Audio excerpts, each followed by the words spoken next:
Brought to you by TechnoSpark 20 series smartphones. I'm superhuman. लेकिन ये राहुल गांधी पप्पू छत्रपति शिवाजी महाराज की प्रतिमा एक व्यक्ति दे रहा था, वो व्यक्ति कौन था पता नहीं, लेकिन ये राहुल गांधी हमारे छत्रपति शिवाजी महाराज की प्रतिमा को हाथ लगाने के लिए भी शर्मा रहा था, घबरा रहा था, डर रहा था। क्यों?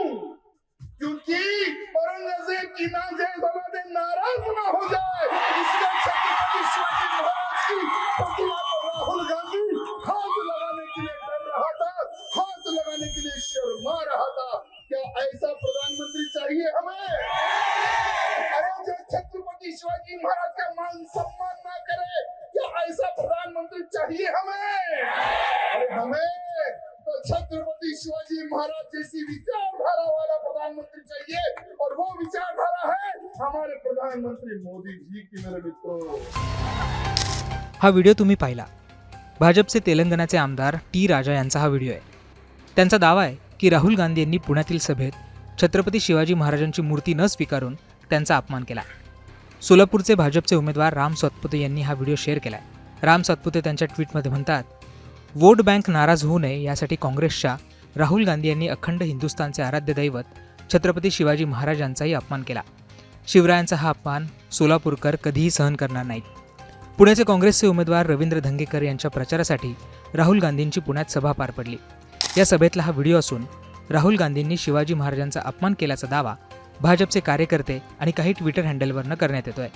पण त्या सभेत नेमकं काय घडलं होतं ते आपण पाहूयात.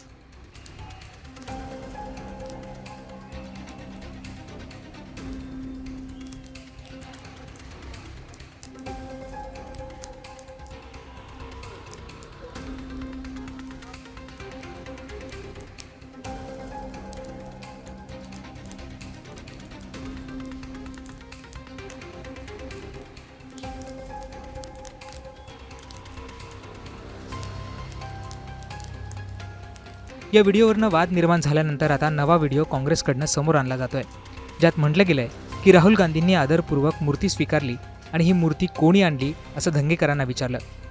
धंगेकरांचे त्यांनी आभार मानले. त्याचबरोबर ती मूर्ती काचेच्या टेबलावर न ठेवता सुरक्षित ठेवा असं राहुल गांधींनी सांगितलं असल्याचं देखील काँग्रेसच्या व्हिडिओमध्ये म्हणण्यात आलं आहे. त्यामुळे दोन्ही बाजू आम्ही तुमच्यासमोर ठेवण्याचा प्रयत्न केला. तुम्हाला या सगळ्या दाव्यांबाबत काय वाटतं हे आम्हाला कमेंट करून सांगायला विसरू नका.